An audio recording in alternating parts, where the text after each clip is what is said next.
we're going to head over to our feedback station. And Katie. All right. Thank you, April. Mr. President, as you can probably see on the screen there, we've had almost 15,000 tweets since we went live, so a lot of great interaction.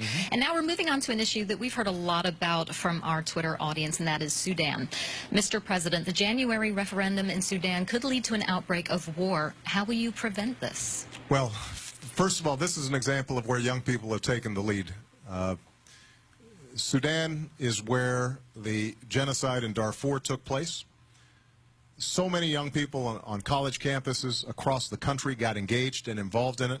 It helped to surface attention on the issue.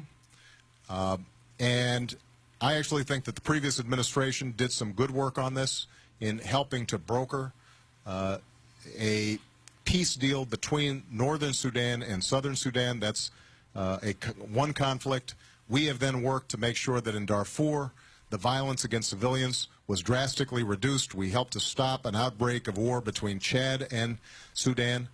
But this is a tumultuous area. This is a dangerous area. The last time there was a war between North and South, 2 million people were killed. And so right now what we're trying to do is organize a referendum where the South, in a peaceful, legal fashion, could decide to break off and form their own nation separate from what is currently all of Sudan. We've only got about 90 days to get this done. So when I went up to the United Nations during the General Assembly, I helped to organize a forum in which we got the North and the South together to try to broker a deal.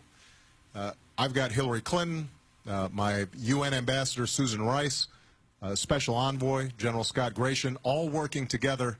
This is one of our highest priorities, but it's something that we all have to pay attention to, because if you have an outbreak of war between the North and South in Sudan, not only could that erupt in more violence that could lead to millions of deaths, but solving the problem in Darfur becomes that much more difficult, because Khartoum, the seat of government for northern Sudan, could end up feeling more threatened and not being willing to deal with some of the continuing violence that exists in western Sudan and Darfur. So this is a huge issue, something that we're paying a lot of attention to. I hope all of you continue to pay attention to it and put pressure on your elected representatives to get involved, because we're going to need to give these countries help. And it's important for us to prevent, by the way, these wars, not only out of charitable reasons, but also out of self-interest. Because if war explodes there, it could have a destabilizing effect that creates more space for terrorist activity that could eventually be directed at our homeland. It's certainly a very difficult situation. Thank you.